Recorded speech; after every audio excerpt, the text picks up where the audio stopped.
Bonjour tout le monde. Alors on va refaire un petit point sur la production sur le mois de juin. Je l'avais fait sur le mois de février et on va voir la différence. Là on est sur les jours à peu près les plus longs de l'année. Et on va voir la différence de production qu'il peut y avoir sur une journée d'été et une journée d'hiver. Donc là comme vous avez pu le voir, j'ai changé mes batteries. Je suis passé en US 3000C et 2000C que j'avais avant. Donc, je vous expliquerai plus tard ce que j'ai fait. Je ferai une vidéo vraiment dédiée à ça. Alors, donc au niveau de la production, il est quelle heure? Là, il est 9h40.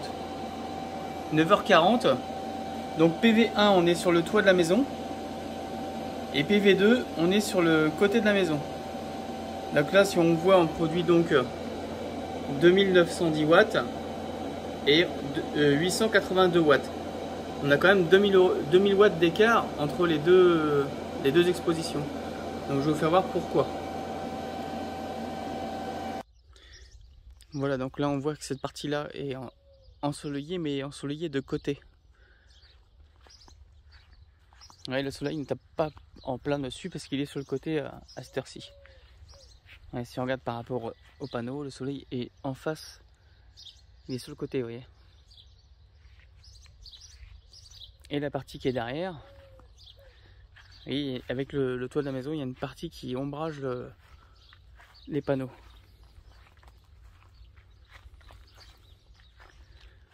Et on voit là, toute cette partie-là, vers les hauts du panneau, il y a de l'ombre. Donc là, c'est ce qui explique qu'on n'a que 800 watts encore de ce côté-là à cette heure-ci. Donc on verra un petit peu plus tard, tout sera ensoleillé après.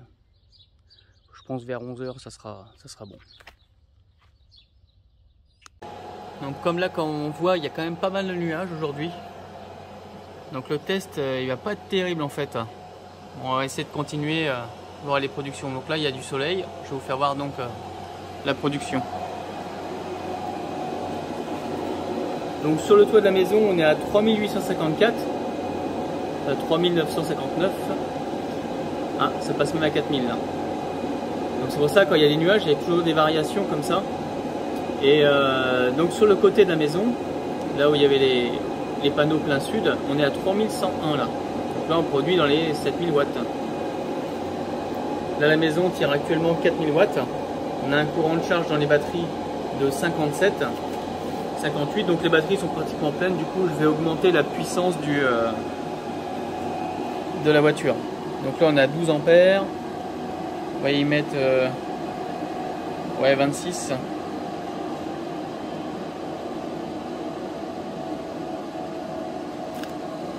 Voilà. Donc là ça va augmenter à 6005, 7003. Voilà, là on a un courant de décharge de 5 ampères. Donc c'est presque rien sur les batteries. Comme ça on utilise le maximum de la production. Donc l'inconvénient par contre, c'est s'il y a un nuage qui passe et que je produis plus que 1000 watts sur le toit et sur le côté, ça tire sur les batteries quoi. C'est énorme les variations qu'il peut y avoir quand il y a des nuages. Ah oui, donc au niveau de l'heure, là il est midi 33. Non, 11h33. Et sur la journée, on a produit 9 kWh. Donc on fera un point dans quelques heures, voir où ça en est. Alors, il est 13h39. Alors la production, donc là ça donne presque 4000 watts et presque 3500 watts sur la partie PV2. Là on tire 5300 watts. Les batteries chargent à 40 ampères. Donc là on est sur une production de pratiquement 20 kWh sur la journée. Donc sachant qu'il y a quand même des nuages qui passent et ça se couvre. Hein. Et quand ça se couvre, on peut être autour de 2000 watts de production. Au lieu de là, on est à 7500 là pratiquement. Donc on fera le point un petit peu plus tard. Alors 17h18. Donc là on tire 2932 watts. Les batteries donc ont besoin d'être chargées parce que là elles ne sont pas à fond. Donc courant de charge 40 ampères. Donc là en production on est à 2036 watts sur le toit et ce côté sud 2917. Donc on a perdu un petit peu par rapport à tout à l'heure, mais on est quand même à 4900 watts, pratiquement 5000 watts quoi, hein, à 17h18. Et donc sur la journée là on est à 39 kWh, presque 40. Hein. Voilà. Donc on va refaire le bilan un petit peu plus tard. Donc là il est 19h15. Et donc ce qui est bien l'été, c'est qu'on produit à cette heure-là, alors que l'hiver il y a très longtemps qu'il n'y a eu aucune production. Bon, c'est pas une grosse production, mais c'est pas négligeable, hein, ça fait quand même 900 watts. Hein. Donc, vous voyez, ça produit pareil sur les deux endroits. Là on tire 1029. 1038 plutôt, ouais. Donc voilà, donc sur la journée, là on a produit 47 kWh. Donc on fera un bilan définitif quand il n'y aura plus de production, savoir combien on a produit sur la journée. Donc ça va se tourner autour des 50. Hein. Alors là il est 22h, donc ça y est, on a la consommation totale, donc on est à 48,76 kWh de production aujourd'hui. Donc aujourd'hui c'était, il a fait beau, hein, c'était un super temps, mais il y a quand même eu des couvertures nuageuses et tout. On aurait pu faire mieux. J'avais fait une fois une journée au mois d'avril à 55 kWh, ça a été ma plus grosse journée. Mais pour ça, le problème c'est que, vous voyez, ma consommation moyenne, vous voyez, elle n'est pas de 48, hein, on est plus, ouais, on est à une trentaine à peu près, même pas, vous voyez, il y a des jours, c'est même pas ça quoi. Alors on a eu un mois très ensoleillé, mais vous voyez, il y a des jours où on va être autour de 29, 20, 21. Parce qu'en fait, je produis peut-être 40 ou 50, hein, mais c'est que j'ai pas l'utilité d'utiliser cette électricité-là. 48 kWh sur une journée, c'est énorme. Hein. Quand vous pensez qu'une batterie de Tesla Model Y fait 60 kWh, ça fait beaucoup d'énergie. Donc je pourrais y produire beaucoup plus, mais en fait je ne les produis pas parce que je n'en ai pas besoin. Une fois que les batteries sont chargées, que les voitures sont chargées, on utilise juste ce qu'il y a besoin pour la maison, quoi. On va pas surconsommer pour rien parce qu'en plus ça fait chauffer l'onduleur. Donc ça servira à rien d'essayer de mettre des appareils en route pour rien qui fatiguerait en plus l'onduleur. Donc voilà, voilà ce que ça donne hein, sur le mois. Là on est le 26 aujourd'hui. Vous voyez, j'ai fait 722. Mais je pourrais être peut-être à 1002 ou 1003 hein, si j'utilisais vraiment toute l'énergie qui était disponible. Voilà, parce qu'on est sur les jours les plus longs en plus là on peut faire encore mieux. Voilà, c'était la petite production du mois de juin sur les journées les plus longues. Par rapport à, vous pouvez revenir sur la vidéo précédente qui était au mois de février, sur une production en hiver au mois de février, comme ça vous pourrez comparer les différentes productions. Donc là on voit la différence, c'est qu'on produit beaucoup plus longtemps dans le temps. Parce qu'au mois de février à 16h, ça y est, la production est terminée, que là on peut aller jusqu'à 20h, voire même plus. Voilà, je voulais vous remercier pour tout. N'hésitez pas à mettre de petits pouces. Au revoir, merci. Je suis en train de monter la vidéo et je me rends compte, je vais vous faire voir, je vous avais parlé de ce fameux mois d'avril où j'avais fait une belle production. Vous voyez là, le 2 juillet par exemple, je produisais 7500 watts. Et vous voyez là, ça s'est couvert. Et regardez la différence, 1100 watts par exemple. Vous voyez là, le soleil est en train de revenir. Et on tire vraiment pas mal sur les batteries. Ah, là, vous voyez, ça s'inverse. Là, on voit vraiment les différences quand il y a du soleil et quand ça se couvre. Il faut vraiment que l'installation soit quand même costaud pour résister, enfin surtout les batteries, quoi. Pour résister à de telles variations.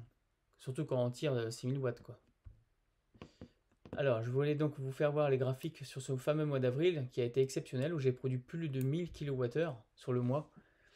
Donc vous voyez, on voit la fameuse journée, même elle est pratiquement à 56 kWh, on est à 55,9. Vous voyez, le lendemain j'avais fait 53, 47. Donc là, ce mois d'avril avait été pas mal, bien ensoleillé. Mais par rapport au mois de juin ou juillet, où on a des journées plus longues et plus ensoleillées, ben, c'est que j'avais pas besoin d'autant d'énergie ces mois de juin et juillet. Au mois d'avril, par contre, on utilisait plus d'énergie parce que j'utilisais le chauffage dans la maison. Et le chauffage consomme beaucoup d'énergie. Et comme je les produisais, donc c'était vraiment bien. Parce que j'ai installé donc une clim réversible, RR, qui me permet de chauffer la maison. Et il y a aussi le ballon d'eau chaude. Il faut savoir que l'eau du ballon d'eau chaude est beaucoup plus froide au mois d'avril qu'au mois de juillet. Et le chauffe-eau donc se déclenche beaucoup plus et dure plus longtemps au niveau du chauffage aussi. Tout ça, c'est des petites dépenses supplémentaires quand il fait plus froid. Voilà, donc ça c'était donc chaque jour, hein, on voit qu'il y a des belles productions. Et si on regarde sur le mois, vous voyez là par exemple, là on voit le soleil, hein, là ça s'est couvert encore, là je tire vraiment énormément sur les batteries. Là. Donc il faut quand même une sacrée installation pour pouvoir faire des variations comme ça. Sinon l'installation peut se mettre en sécurité. Alors, journal des données, donc on va faire celui-ci pour voir les mois par mois. Donc vous voyez, le mois d'avril, j'étais à 1040 kWh. Le mois de février avait été très ensoleillé aussi. Pour un mois de février, 731, c'était vraiment pas mal. Hein.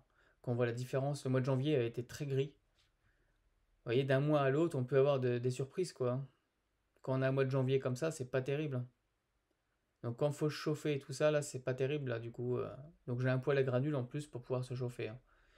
Et donc quand ça produit, donc je mets en route la climatisation pour chauffer. Donc là on voit février, mars, mars c'était bien aussi. Et là on se tient sur une moyenne de 800-900 maintenant. Donc voilà les productions. Donc sur l'année je suis à 4697. Si on fait un petit calcul sur le kilowatt, là on a 4697. Donc si on multiplie par, on est à peu près à 23 centimes d'euros le kilowattheure sur un prix standard, sans avoir les heures creuses et heures pleines. Sur le prix fixe standard chez EDF, on est à 23 centimes du kilowatt. Donc ce qui fait donc une production de 1080 euros.